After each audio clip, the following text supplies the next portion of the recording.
Les damos la más cordial bienvenida al webinario Justicia Electoral y Pueblos Originarios, un espacio para el diálogo, la reflexión y el reconocimiento de esta enorme diversidad que da vida a nuestra democracia mexicana.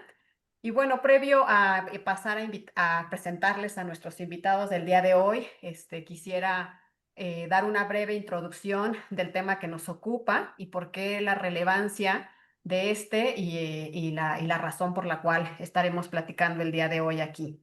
Pues como todos y todas sabemos, ¿no? México es un país pluricultural y creo que esto es importante que exista reconocimiento no solamente por parte de nuestra Constitución, la cual lo contempla en el artículo segundo constitucional, sino también como sociedad mexicana que tengamos conciencia de que somos muchos Méxicos.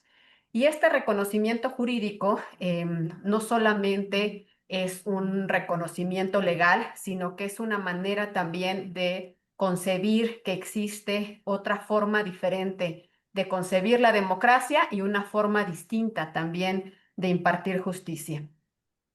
Y es que durante mucho tiempo los pueblos y las comunidades originarias fueron vistas desde una mirada homogénea, institucional. La justicia y las elecciones se pensaban únicamente desde estos parámetros occidentales y dejamos fuera durante mucho tiempo los sistemas normativos propios de los pueblos originarios, estos consejos comunitarios, las asambleas, la rotación de cargos, el servicio comunitario a lo que comúnmente llamamos usos y costumbres, son estructuras de gobernanza milenarias que tienen sus propias reglas, reglas claras, tienen sus propias sanciones legítimas y sobre todo un profundo sentido de comunidad, ¿no? De arraigo en estos pueblos originarios. Es por eso que pues esta noche estaremos platicando sobre la justicia electoral y el trabajo que se ha realizado en el reconocimiento de los derechos político-electorales de los pueblos originarios. Hemos también de comentarles que en la materia electoral, el Tribunal Electoral del Poder Judicial de la Federación ha emitido diversos criterios y ha partido de diferentes análisis para poder llegar a hacer un reconocimiento de estos derechos político-electorales. Y uno de estos, pues fue desde un inicio el poder reconocer el derecho que tienen los pueblos originarios a decidir sus propias formas de elección. Creo que fue este el primer paso que se dio en el ámbito electoral. Sin embargo, pues obviamente seguimos teniendo pues varios desafíos, ¿no? Enormes problemáticas en el que, por lo menos en la justicia electoral, en el que se ha tenido que enfrentar las autoridades para poder, por ejemplo, garantizar los derechos político-electorales de las mujeres indígenas, que muchas veces se ven afectadas y se ven doblemente discriminadas a partir de los usos y costumbres que se dan en estas comunidades. Y también pues se tiene que ir armonizando de alguna manera tanto el derecho de autonomía que tiene la comunidad indígena con los derechos individualizados de las personas que los conforman. Pues esta es a grosso modo la problemática que tenemos en estos días, así que bueno, la finalidad de este webinario es identificar primero qué se ha hecho, en qué se ha avanzado en la justicia electoral, cuáles son aquellas cosas que falta por hacer y también qué aspectos deben repensarse, ¿no? O pueden tener un área de oportunidad para contribuir a una justicia electoral que sea más cercana a la realidad de los pueblos originarios y que resuelva de manera eficaz los conflictos que se someten a consideración del tribunal. Así que bueno, por esta razón es que agradezco esta noche enormemente a nuestros dos invitados, a quienes presentaré de forma muy breve, con una semblanza muy pequeñita para que el auditorio pueda conocer quiénes son, y pues darles ya el uso de la palabra y empezar a escucharles en esta disertación. Tenemos con nosotros al doctor Roldán Chopa, que es licenciado en Derecho por la Benemérita Universidad Autónoma de Puebla. Es doctor en Derecho por la Universidad Nacional Autónoma de México y profesor de Derecho Administrativo en el Centro de Investigación y Docencia Económicas, el CIDE. Mauricio del Toro es especialista en Derecho Electoral, Actualmente secretario instructor en la Sala Superior, es licenciado en Derecho por la Universidad Nacional Autónoma de México, en cuya Facultad de Derecho es profesor de asignatura. Es doctor en Derecho por la Universidad Complutense de Madrid y especialista en argumentación jurídica por la Universidad de Alicante, con estudios especializados en derechos humanos, antropología jurídica, derecho internacional y derecho constitucional. Muchas gracias a ambos por darnos este tiempo y estar aquí en este espacio. Y bueno, pues ya para no restarles más tiempo, porque esto se pasa rapidísimo, quisiera pues iniciar la charla con el doctor Chopa.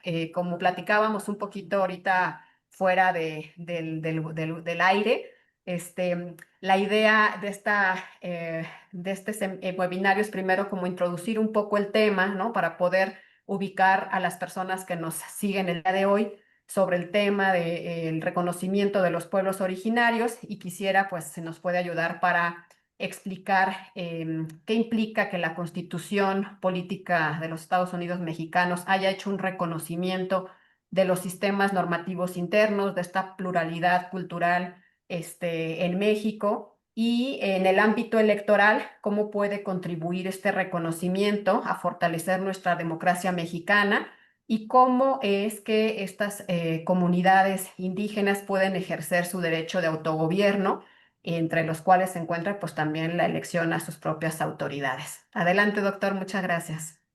Pues muchas gracias, Nadia, por la invitación y por supuesto qué gusto estar contigo y también con Mauricio, querido, ambos queridos amigos, para, como tú lo dices, como para pensar el nuevo escenario en el cual la justicia electoral tiene en el caso de los pueblos, comunidades y de las personas en lo individual como un nuevo escenario.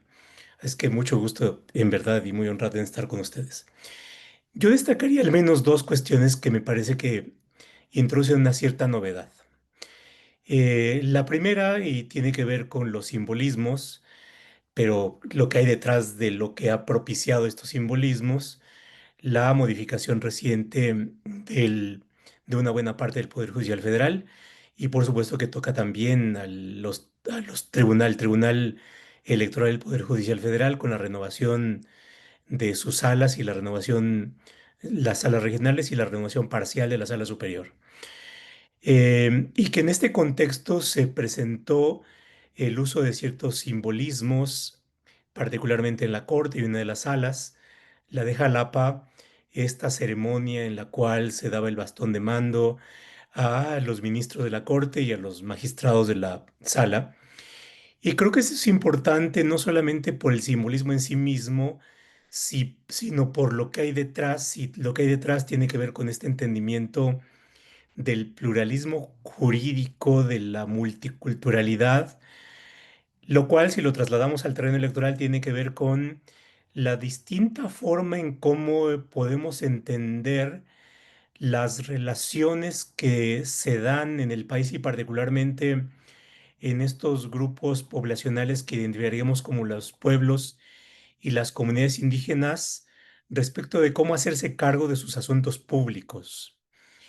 Y esto, por supuesto, implica de qué manera se percibe el que haya personas quienes tienen un conjunto de funciones para atender los asuntos públicos que se van dando en distintos ámbitos.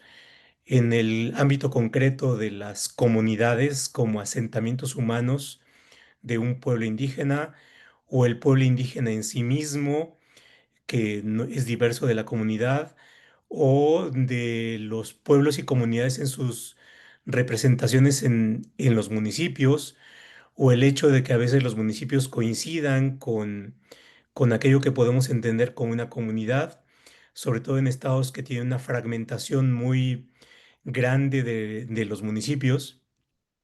Pensemos, por ejemplo, en Oaxaca, o bien con las representaciones que las comunidades y la población indígena tiene en los congresos locales o en el Congreso Federal, y entonces hay una diversidad de formas en cómo se van desplegando los derechos de la población indígena o bien de los pueblos y comunidades.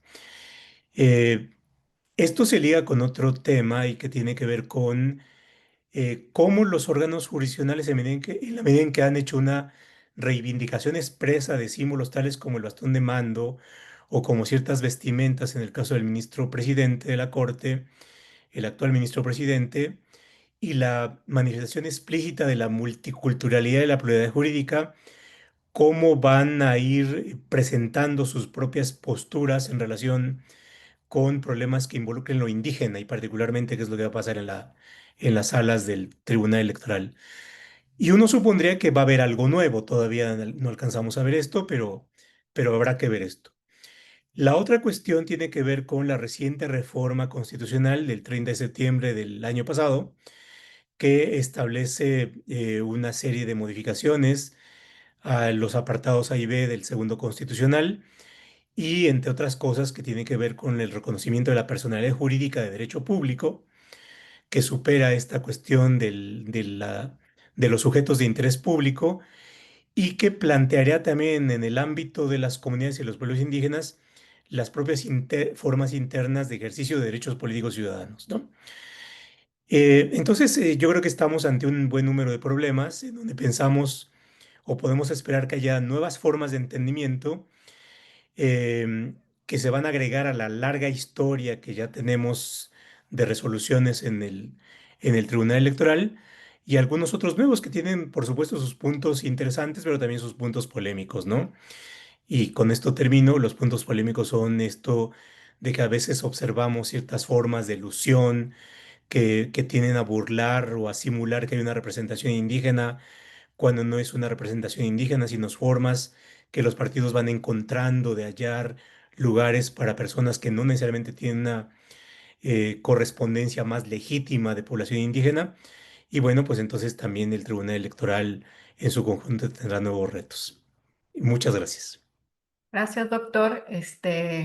Creo, digo, el Tribunal Electoral en todos estos años que lleva conociendo de diferentes asuntos en la materia, en los cuales están involucradas las comunidades indígenas, efectivamente, como usted lo comenta, pues ha establecido algunas reglas para poder, tanto procesales como sustantivas, para poder apoyar, ¿no?, en el acceso a la justicia de las comunidades indígenas, como es la autoadscripción, ¿no?, que en un inicio era simple, y algunas flexibilidad en las normas procesales, que muchas veces pues se llega, como bien comenta, al abuso, ¿no? Porque ya ahora en algunos medios de impugnación pues hay personas que se autoescriben como indígenas para pedir una excepción o una exención en el tema de las reglas procesales, ¿verdad?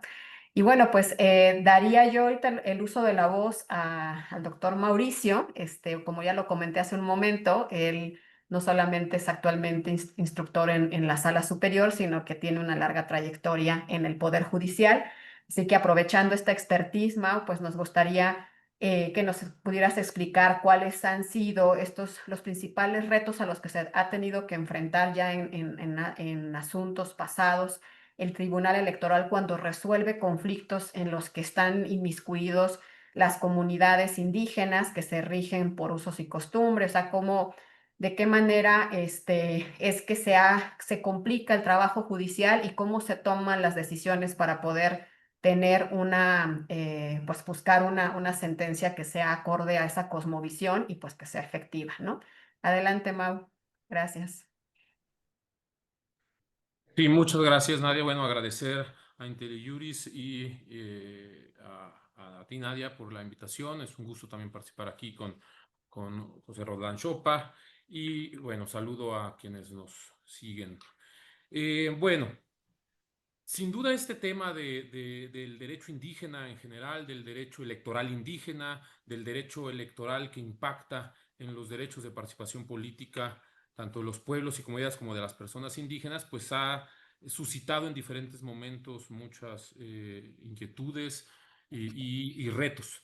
Estamos sin duda ante una dimensión compleja de la realidad jurídica en nuestro país y en otros países. Esta temática implica necesariamente analizar o ampliar un sistema de fuentes, ¿no? No solamente son las fuentes constitucionales, son también, además de las normativas locales en cada estado, además las propias normas comunitarias, el derecho indígena en cada una de las comunidades, que no necesariamente, como ya lo comentaba también Pepe Roldán, en términos de que hay municipios que a su vez pueden tener diferentes comunidades que no necesariamente van a coincidir en sus formas y sistemas normativos, aunado a un derecho internacional que también ha tenido una evolución lenta, pero de alguna forma con diferentes directivas en declaraciones principalmente, la de Naciones Unidas, la Declaración Americana y en algunos instrumentos como el Convenio 169 de la OIT y otras normativas y estudios, opiniones, observaciones, informes de relatores y de otras instancias, sentencias, opiniones de la Corte Interamericana. En fin, ya hay un universo normativo, una dimensión normativa muy amplia que al momento de aterrizarlo, pues sí, se enfrenta a diferentes complejidades. Muchas de estas son metodológicas, esto es cómo se aproxima un juez en una oficina parecida a esta en la que estoy para analizar, resolver problemas que se dan muy lejos en distancia, pero también muy lejos quizá también en perspectiva a partir de cómo es que se están entendiendo los sistemas de vida, los sistemas comunitarios y cómo interactúan desde siempre, digamos, la interacción de las poblaciones llamadas indígenas ahora, ¿no? Y que pudieran ser originarias, nativas, indios, digamos, dependiendo del momento histórico en el cual estamos hablando, siempre tuvieron una relación con el derecho colonial, ¿no?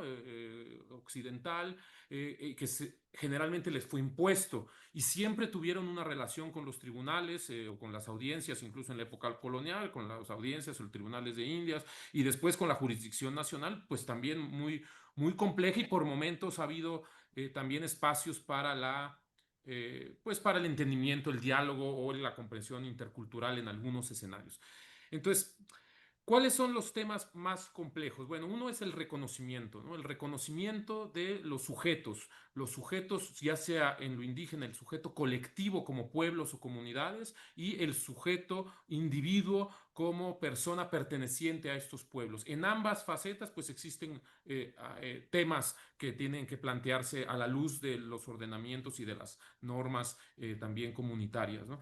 En el ámbito de lo electoral, principalmente en Oaxaca, surgió a finales de los años 90, a partir de los movimientos zapatistas y de otras reflexiones, obviamente, que existían en ese momento, y posteriormente al paso de otras legislaciones, el reconocimiento de elecciones por sistemas normativos internos en municipios que se consideraban o que están integrados por pueblos y comunidades indígenas. Y esto llevó a que ya no solo las autoridades comunitarias, que han existido, ¿no? En mucho tiempo, ¿no? Los pueblos sujetos, los pueblos cabecera, desde los altépetls anteriores, siempre existió una relación eh, variada entre diferentes pueblos indígenas entre sí. Y ha existido siempre un régimen alternativo, un derecho indígena o comunitario que se ha regido ahí y que ese ha estado al margen, a veces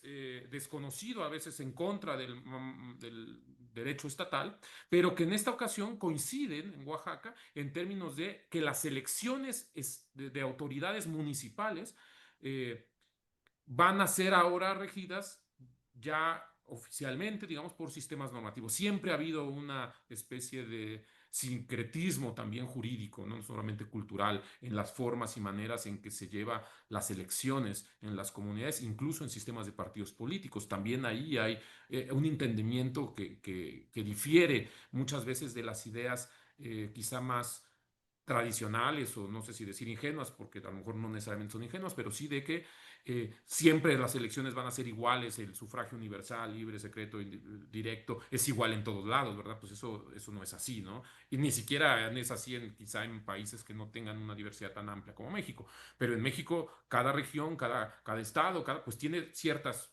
comportamientos, ¿no? Ciertas historias.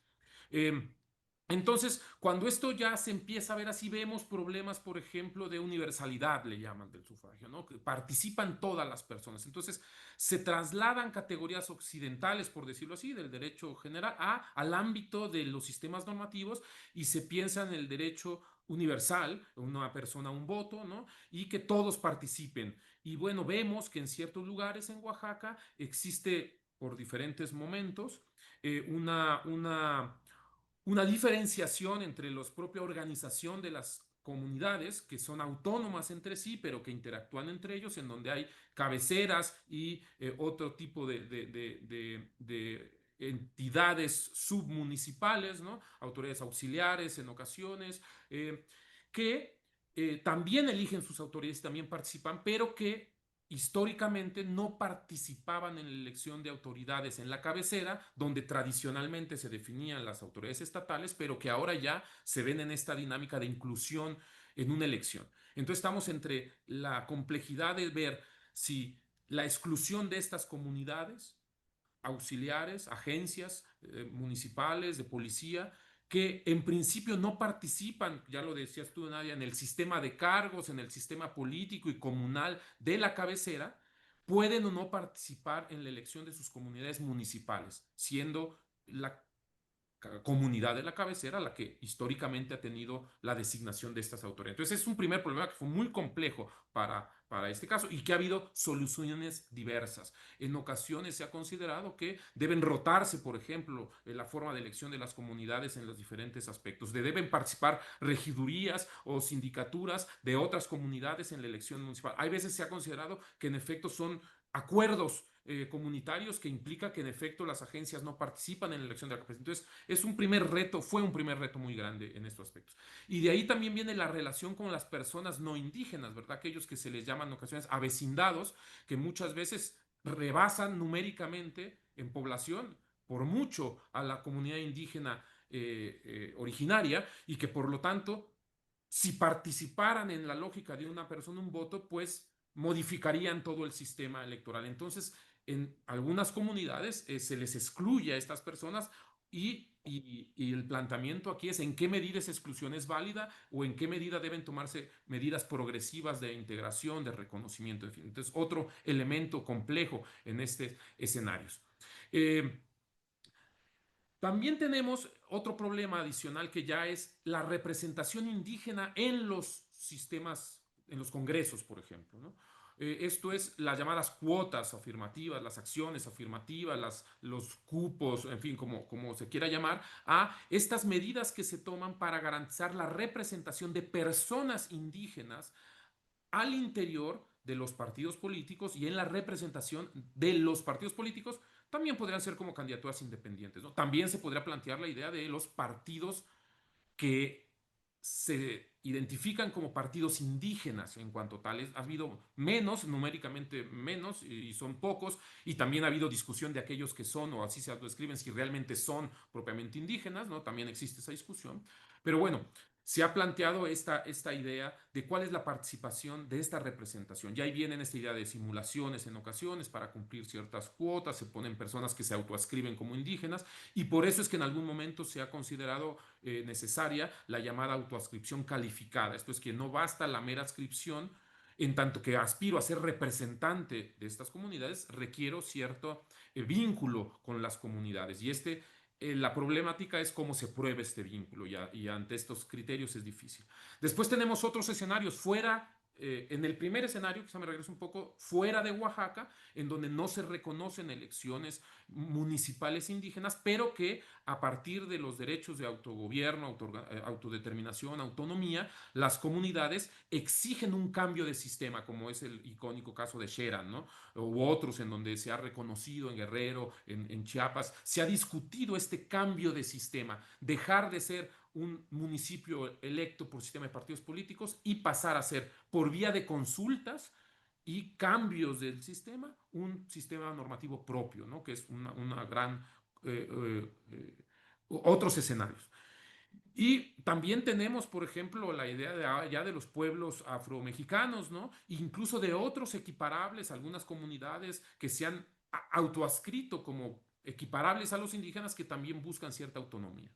Además, tenemos que reconocer que existe una diversidad de pueblos y de regiones y que la organización comunitaria en Oaxaca o en el sur no es muy distinta a la del norte y que hay diferentes tipos de organizaciones como los gobernadores en ciertas regiones del norte, ¿no? Los yaquis o en otros pueblos indígenas que en algunos casos tienen cierta representación en los municipios, las regidurías étnicas, por ejemplo, que existen o que plantean a su vez derechos conexos, ¿no? Derechos conexos en una lógica de interseccionalidad también con los políticos que pudieran implicar incluso el tema de los recursos económicos, ¿no? Para el ejercicio de autonomía ya como un sujeto político, pues requiere ciertos elementos que permitan un ejercicio efectivo de esa autonomía. Entonces, esa es otra dimensión que también va a impactar al momento ya no del reconocimiento, sino del ejercicio pleno.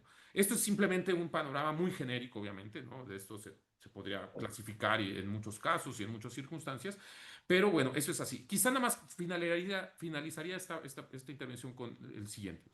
Obviamente es importante en términos metodológicos, no solamente los planteamientos de interculturalidad, el análisis, el llamado análisis o perspectiva intercultural, que trata a las culturas en un plano de igualdad y de diálogo y no de subordinación necesaria, en donde todas estas acotaciones que se hacen en los instrumentos nacionales e internacionales, en la propia Constitución, que se dice, se reconoce esto, pero siempre que no hagan esto. Se reconoce esto, pero siempre que no vulneren los derechos de las mujeres. Siempre que, o sea, este tipo de acotaciones que responden muchas veces a estigmatizaciones de las culturas indígenas, no porque no tengan problemas de discriminación al interior, como todas muchas comunidades o muchas sociedades en diferentes niveles culturales, económicos y de determinado tipo, y que no estamos insistiendo siempre en, pero que no vulneren, pero que no vulneren, pero que no vulneren, sino que hay cierto planteamiento multicultural que da cierto trato de superioridad al ordenamiento estatal, dado que subordina a las comunidades tanto al derecho nacional como al derecho internacional.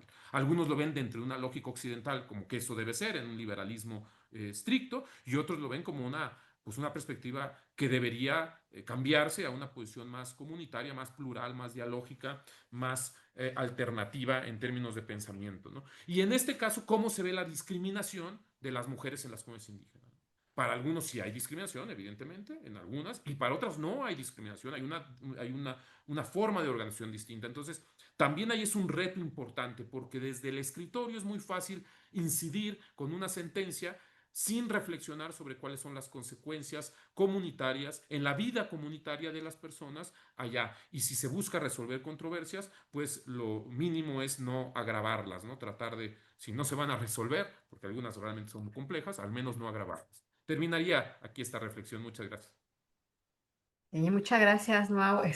Bueno, me quedo yo con varios aspectos porque la verdad es que no lo había escuchado de esta manera, ¿no? Todo lo que es la complejidad para conocer de estos casos, iniciando por la diversidad que existe entre los propios pueblos y regiones, como bien lo apuntabas, ¿no? Que no es lo mismo, que de alguna manera a veces pensamos que hablar de comunidades indígenas es un todo, ¿no? Y no es así, hay una diversidad al interior también. Y por lo tanto, pues la necesidad de que haya un conocimiento de estas culturas por parte de todas y todos, ¿no? Y más para las autoridades que atienden y que resuelven estos conflictos, y también de un diálogo intercultural entre las mismas comunidades que son vecinas para poder a veces tener la resolución de los conflictos. Y me quedo también con esta última parte que hablaste de cómo a veces, ¿no? La resolución de los conflictos desde el escritorio puede incidir en la vida comunitaria, y hacia allá quería ir porque justo la pregunta que yo quería plantearle al doctor Chopa es que de los casos que a veces hemos conocido, pues más sonados o más mediáticos, es cuando hay una resolución por parte del Tribunal Electoral o por alguna autoridad jurisdiccional, ¿no? En donde se ordenan ciertas directrices a una comunidad y la comunidad simplemente no las atiende, ¿no? Hay resoluciones que son, que no resuelven el conflicto, ¿no? A veces lo agravan, y entonces, creo que ahí es donde tenemos o podemos plantearnos una forma diferente de pensar las cosas después de también haber escuchado a Mau. Entonces, bueno, a mí quería yo como propiciar, pensar qué otra posible alternativa podríamos tener antes de llegar mecanismo de resolución jurisdiccional tradicional occidental, sino quizás hablar, pensar más en acuerdos comunitarios, en sistemas de mediación al interior de las propias comunidades por personas que conocen el sistema, ¿no? O que son probablemente vecinos o partes de la comunidad, y no tener que llegar a una autoridad jurisdiccional en el que a veces pues no conocemos plenamente cómo o la cosmovisión de estos grupos, ¿no? O sea, ¿qué, qué podríamos pensar al respecto? Adelante, doctor. No, muchas gracias. La verdad es que es una gran pregunta y creo que con este panorama que nos pone Mauricio, tiene mucho más sentido em, el pensar en las posibles respuestas. A ver, porque efectivamente las cuestiones sobre pluralidad jurídica o multiculturalidad, dado que ese es el reconocimiento constitucional, supondría que en principio debe haber una paridad entre distintos entendimientos culturales en donde uno no tiene por qué ser superior a otro. Pero creo que también Mauricio ha puesto el punto cuando plantea que los enunciados constitucionales o legales siempre tienen esta colita que dice siempre y cuando no afecte siempre y ninguna persona estará limitada en el ejercicio de los derechos políticos, en fin. Y entonces pareciera ser que esta paridad de cultura no lo es tanto y que siempre hay una función subordinada de cierto entendimiento cultural a aquello que entendemos por derechos humanos. Y esto nos lleva a varias cuestiones y me quiero extender un poquitín en esto para entrarle a la respuesta a tu pregunta, porque es em, el mismo, el mismo término de derechos humanos debería estar a discusión porque es posible que tengamos distintos entendimientos de lo que es un derecho humano dependiendo de la cultura que sea el ente a partir del cual se ve ese derecho. Y pondría tres cuestiones. Uno es si los pueblos y comunidades tienen derechos, lo cual supondría en un entendimiento más ortodoxo que el sujeto de derechos es oponible a alguien que tenga una autoridad en esta relación como muy dual. Cuando hablamos de los derechos de la población indígena dentro de las comunidades y de los pueblos, resultaría que los pueblos y las comunidades también pueden ser quienes afecten los derechos en la medida en que pueden, puede plantearse conflictos en donde una persona, un ser humano que se autoadscriba como indígena, puede considerar que un pueblo o una comunidad les está afectando un derecho.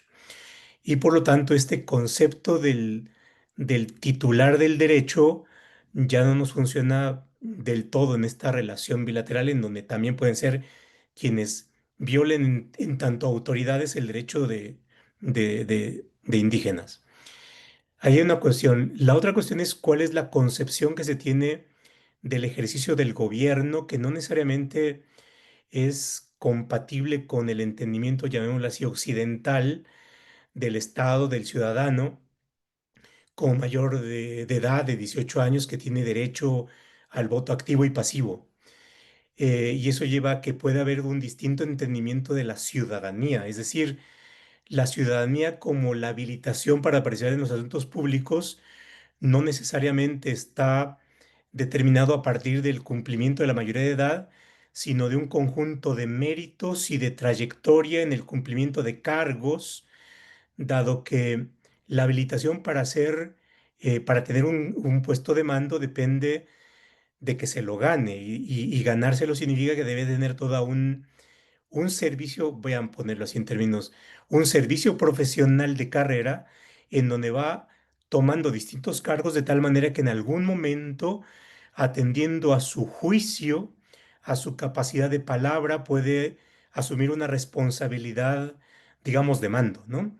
Y en ese sentido, el mando está vinculado con la historia de compromiso y responsabilidad que ha acreditado en una buena parte de su vida frente a la comunidad en distinto tipo de cargos que lo habilitan para hacerse, aquí voy a entrecomillar, del mando, ¿no?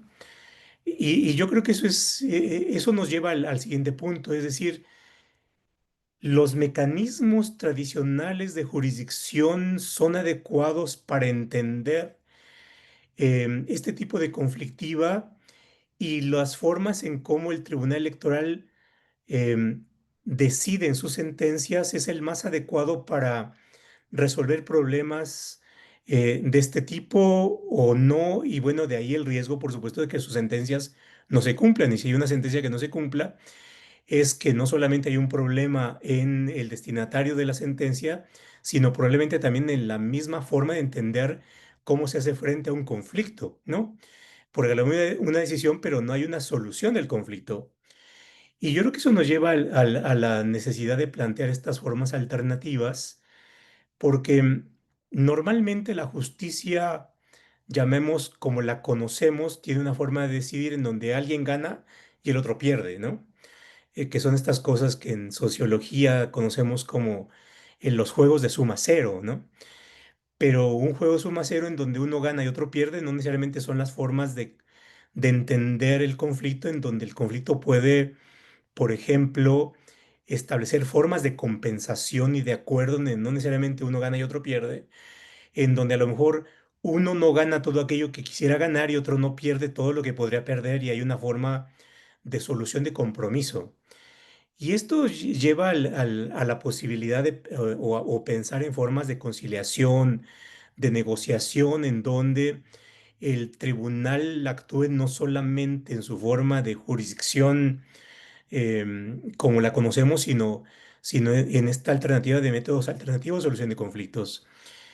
Recientemente se ha aprobado una ley general y yo creo que uno de las deudas que deja es, bueno, ¿y qué es lo que pasa con el electoral? Porque se atiende lo administrativo, se atiende las materias de jurisdicción federal o de jurisdicción ordinaria, pero lo electoral no está, digamos, comprendido como podría comprenderse. Y yo creo que ahí hay bastante que hacer rescatando la misma, digamos, los mismos mecanismos de solución que una buena parte de las comunidades o los pueblos indígenas desarrollan ya y que tiene que ver con su entendimiento del conflicto, es decir, el conflicto como una forma de composición de relaciones sociales afectadas eh, y, y que lo importante es cómo recompones la relación social y esta forma de recomposición de la relación social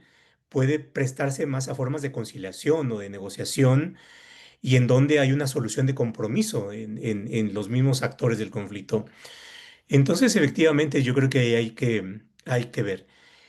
Y esto yo creo que las mismas resoluciones del tribunal, y Tito mencionaba el caso Cheran, en lo personal me parece que es una sentencia en donde el Tribunal Electoral está sofisticando el aparato conceptual con el cual entra a resolver un conflicto y sobre todo va construyendo también como un principio pro autonomía, es decir, que hay que propiciar las soluciones autónomas en la mayor medida de lo posible.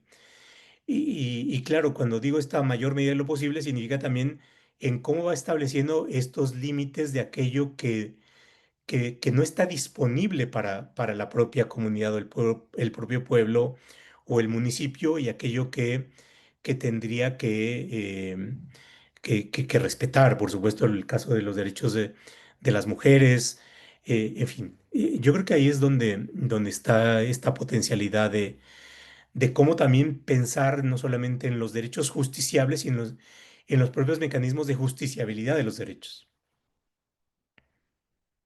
Pues ya estamos poniendo un punto más para la reforma electoral. Ah. Y es que, o sea, la reflexión era, porque obviamente pues ha habido muchos casos exitosos, ¿no?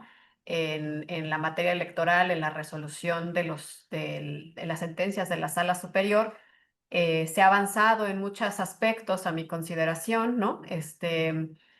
pero ha habido también sus excepciones, ¿no? Casos en los que probablemente la intervención de una autoridad jurisdiccional complicó más las cosas que la resolución, ¿no? Y bueno, pues aprovechando de nueva cuenta la trayectoria de Mau, quisiera como que pudiéramos apuntar más, bueno, cuáles han sido los avances, ¿no? Tenemos defensoría, de personas indígenas en el tribunal, existen ya varias jurisprudencias que flexibilizan algunas reglas procesales, ¿no? Ha habido ya el uso de diversos instrumentos por parte del tribunal al momento de resolver, incluso el apoyo con traductores, ¿no? Para las lenguas originarias. Pero en este contexto, bueno, en qué se ha avanzado en el acercamiento o en la búsqueda de una justicia más cercana a los pueblos originarios y qué consideras que haría falta, ¿no? En dónde quedan ahí algunas todavía áreas de oportunidad. Sí, bueno, yo creo que en qué se ha avanzado, ¿no? Obviamente, también la lógica de la diversidad plantea que para algunos puede ser un avance, para otros no necesariamente, ¿verdad? No necesariamente, o no es un avance, o incluso a veces podría ser un retroceso, ¿no? Y también hay que entender que, como toda sociedad y todos nosotros, pues se cambian, varían, ¿no? Ninguna sociedad es estática y por lo tanto no se puede partir ni en esencialismos indígenas, ni tampoco en esencialismos occidentales, ni tampoco en dogmatismos propios de un constitucionalismo liberal muy ortodoxo, pero tampoco en un relativismo absoluto también, bueno, relativismo absoluto sería una cuestión extraña, pero bueno, o sea, tampoco en un exceso de relativismo que nos permita ya, digamos, disgregar tanto el fenómeno que ya no pudiéramos verlo, al menos desde una lógica de lo que es una estructura de justicia estatal, federal, ¿no? Que necesariamente tiene un componente jerárquico. Eh, Voy a regresarme un poco, o voy a empezar diciendo, creo que nos falta, no voy a empezar por lo que ya hay, sino quizá lo que falta dimensionar la idea de la autonomía ahora ya con el reconocimiento pleno a nivel constitucional de los pueblos, comunidades indígenas como sujetos de derecho público. ¿Hasta qué punto la declinatoria de competencia? ¿Hasta qué punto el reconocimiento pleno de las competencias de las autoridades indígenas en materia de solución de controversias, incluyendo las que tengan que ver con sus autoridades electorales, es, es transitable, ¿no? Ya hay, evidentemente, algunos casos de declinación de competencia en materia penal y en otros ámbitos, ¿no? Vemos, por ejemplo, también otro aspecto que en Oaxaca, por ejemplo, existe ya la sala de justicia penal, perdón, la sala de justicia indígena dentro de un tribunal específico, ¿no? Entonces, bueno, también es verdad que en la medida en que las personas que administran justicia también sean personas que conocen y que pertenecen y que tienen contextos comunitarios y más en ámbitos estatales, ¿no? Pues eso también va a contribuir a generar un mejor entendimiento, ¿no? Yo creo que lo ideal es hacia allá apuntar las cosas, hacia un mayor reconocimiento de autonomías, apoyar a estos procesos de reconfiguración y de fortalecimiento de la autonomía. Hay fenómenos complejos, no solamente el crimen organizado en las comunidades, la incidencia que tiene, y en las elecciones, evidentemente, en las indígenas y en las no indígenas, ¿no?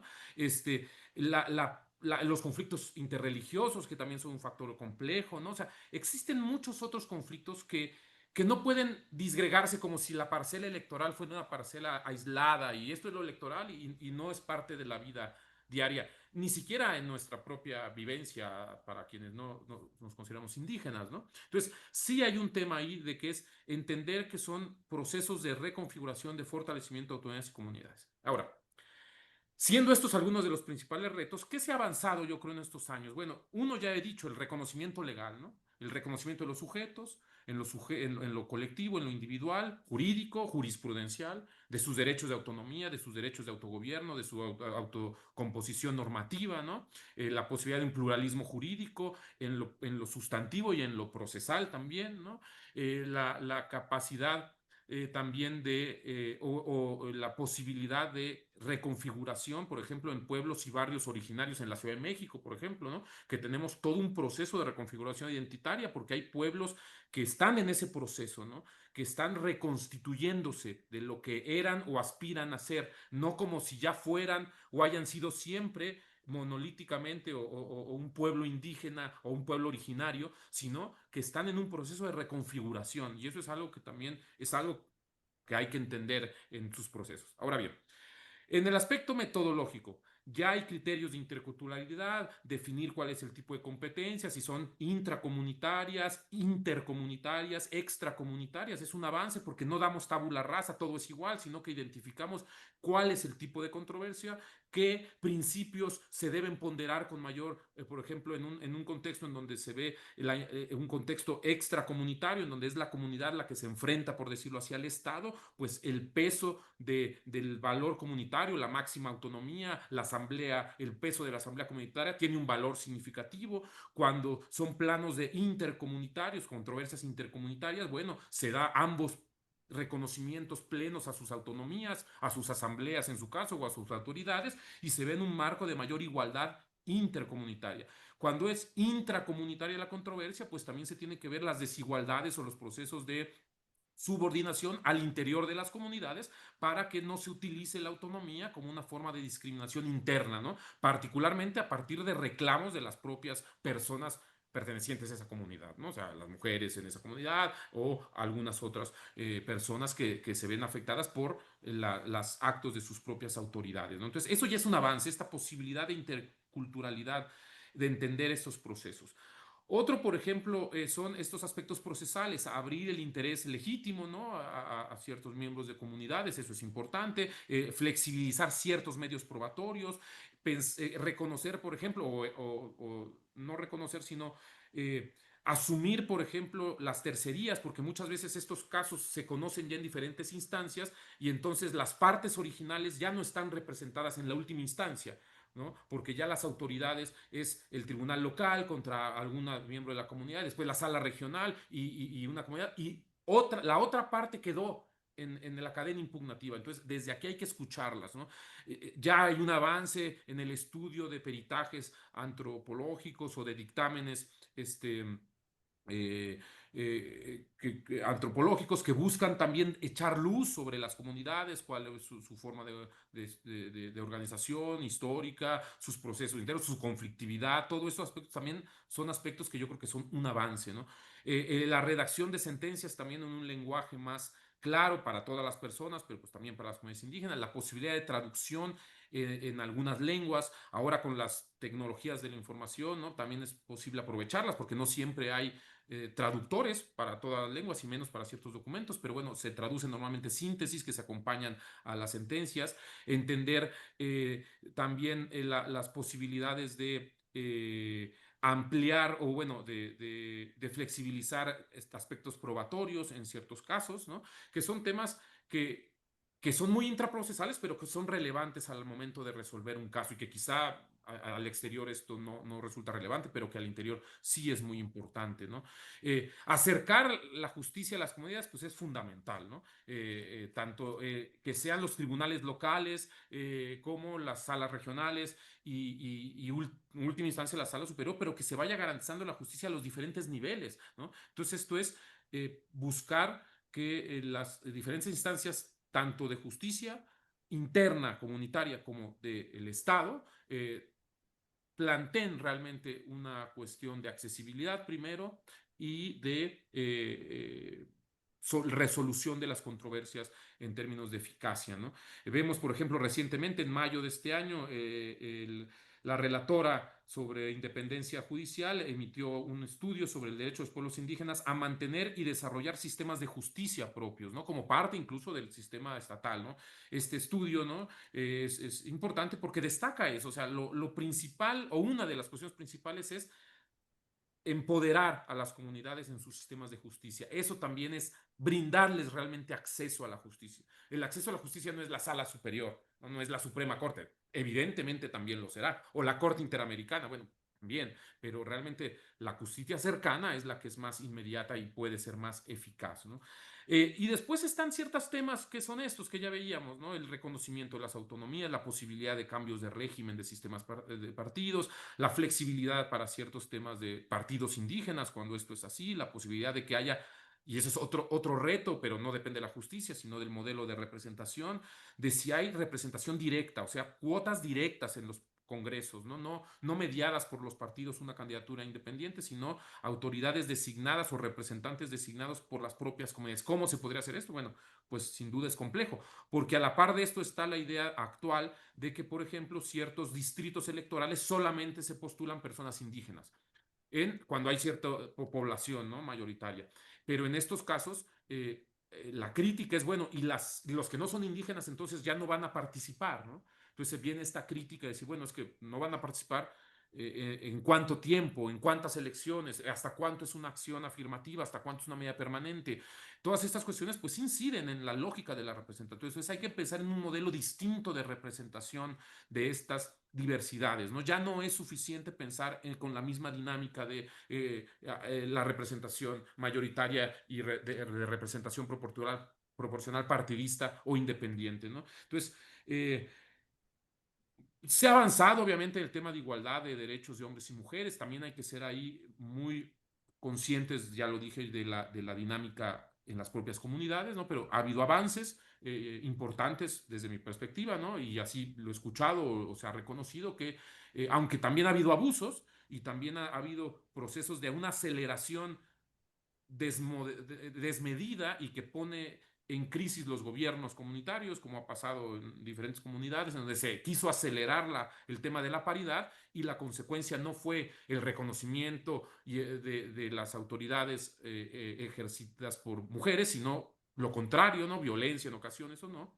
Pero también es verdad que ha habido avances, ¿no? Ha habido avances importantes y mayor presencia, visibilidad y participación, incluso aunque todavía en un contexto limitado, pero mucho mayor, de cargos de mayor relevancia, aunque también la relevancia de los cargos también está sujeta a una condición de diversidad, porque muchas veces una regiduría puede tener mucho significado en un municipio y no solamente la presidencia municipal, ¿no? En nuestra lógica piramidal y patriarcal, pues siempre los altos cargos son los más importantes y ciertamente muchas veces sí lo es, pero en muchos otros lugares tienen un prestigio similar a otras autoridades y hay que también dimensionar esos aspectos, ¿no? Bueno, creo que con esto más o menos hago una reflexión general sobre esto que me pedías. Sí, sí, muchas gracias, Mau. La verdad es que trataste también como concebir, ¿no? Todo el sistema desde otra visión.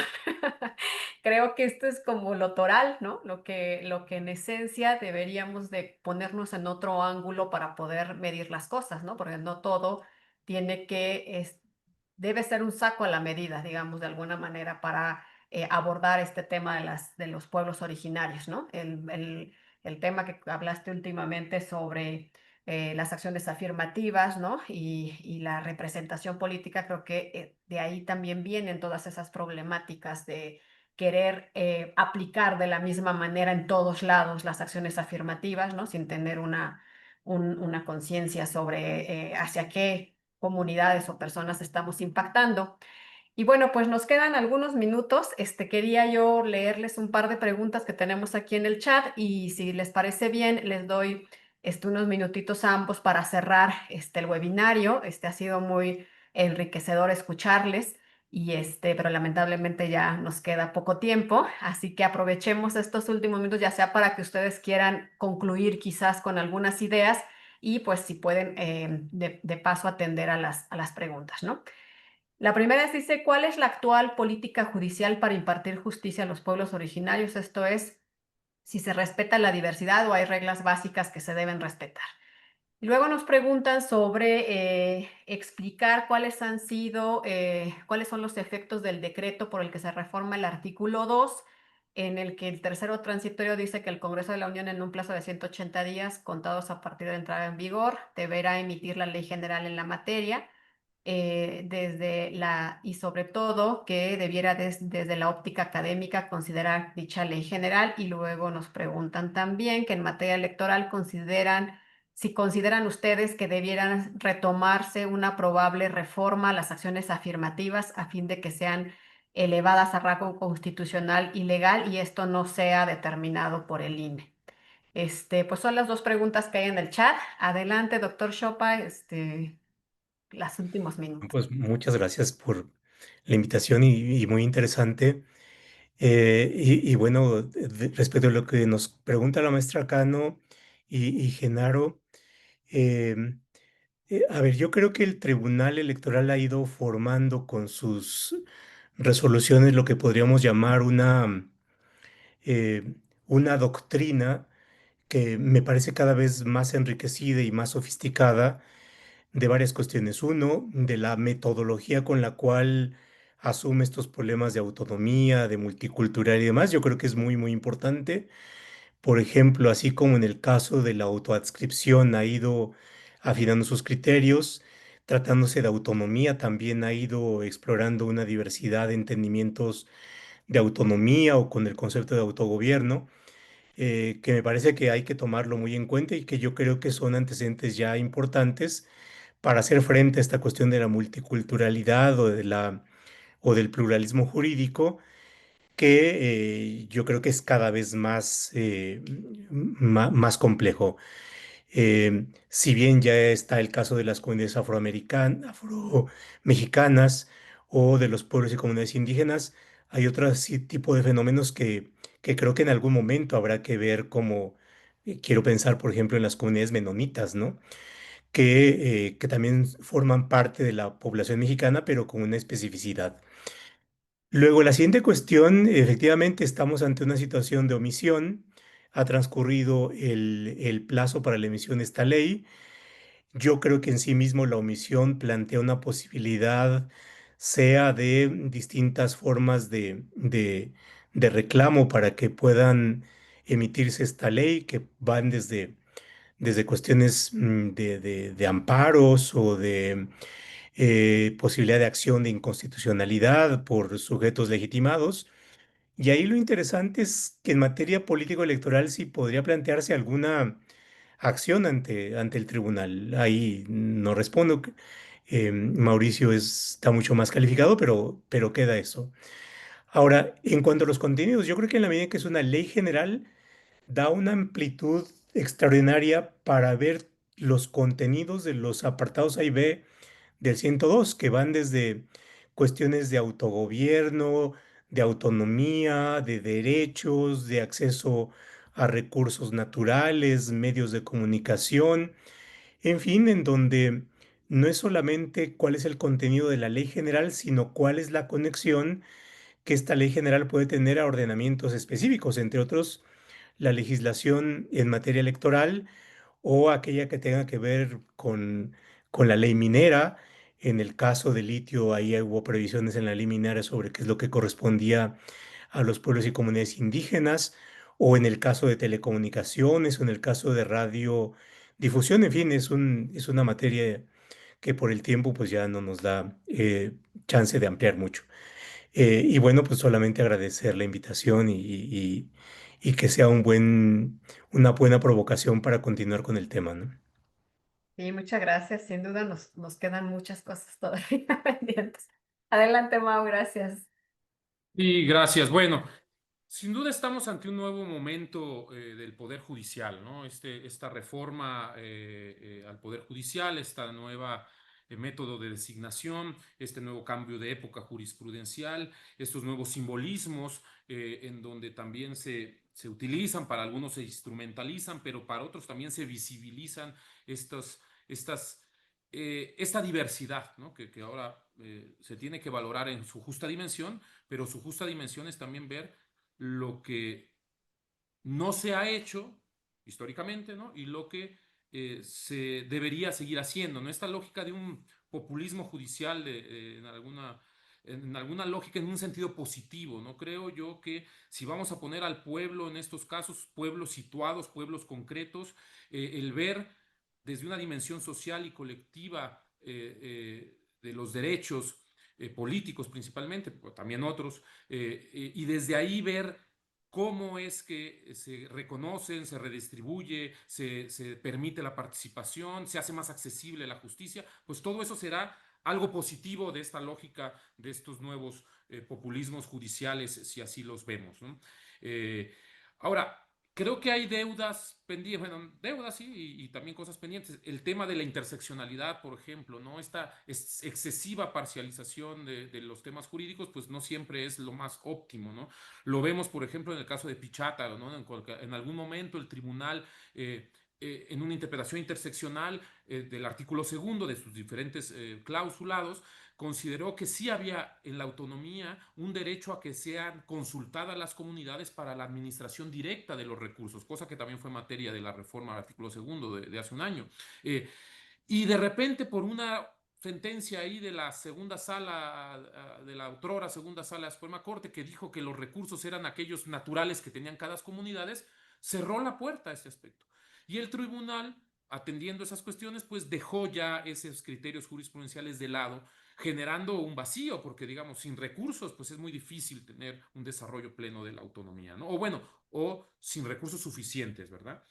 También está el problema de la seguridad humana, ¿no? Del aspecto de cómo garantizamos también que en las comunidades las conflictividades busquen cauces de solución acorde a sus necesidades, a sus pensamientos y que no tengan una escalada de violencia. Y en eso es bien importante, y los casos de Chiapas, consultas, por ejemplo, que han sido realmente complejas, ¿no? O elecciones que se han anulado desde una lógica y que su realización posterior ha generado también muchos problemas, no solo a las autoridades que las organizan, sino a las propias poblaciones. Entonces, ahí tenemos situaciones que no se van a resolver solamente porque la Constitución o la ley lo dice, ¿verdad? Sino que tenemos que tener procesos más complejos, ¿no?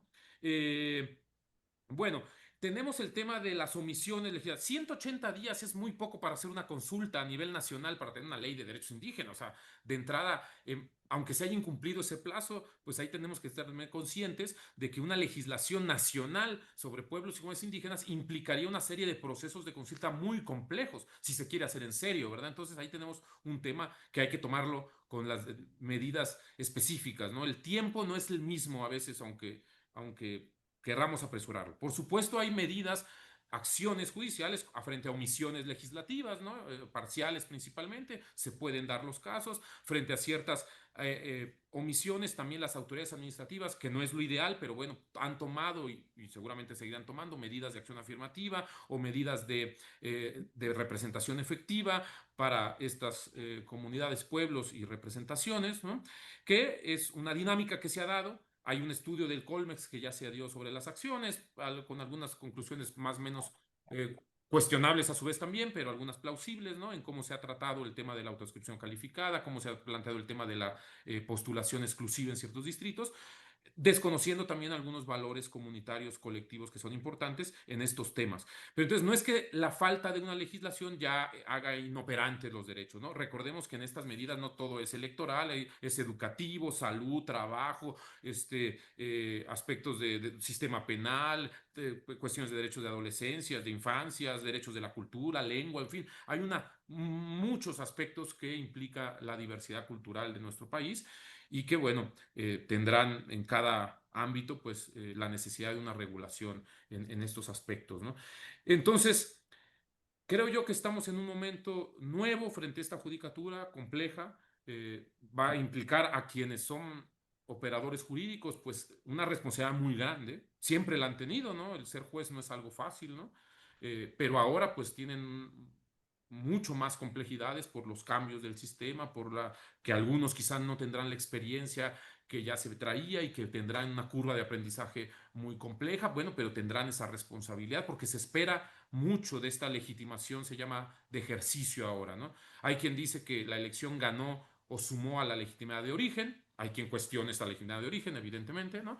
Pero sin duda todos queremos una judicatura que se legitime con su ejercicio, ¿no? Eso creo que es el factor y el reto principal en lo electoral y en otros ámbitos, por supuesto, ¿no?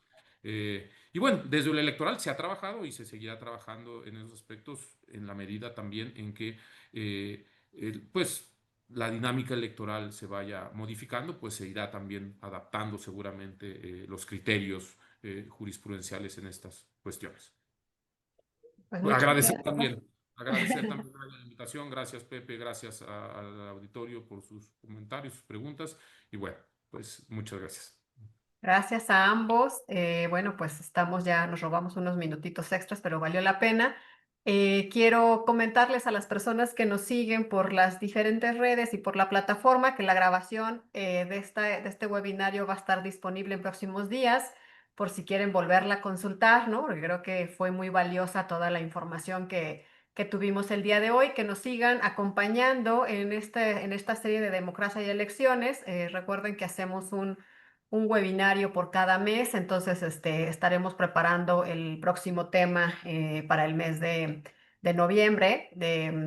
Y entonces, pues invitarlos a que nos sigan escuchando. Gracias, doctor Chopa, gracias, doctor Mauricio. Muchas gracias. Que estén muy bien todas y Buenas todos. noches, Nadia. Buenas noches, Mauricio. Gracias, Hasta saludos. luego. Buenas noches.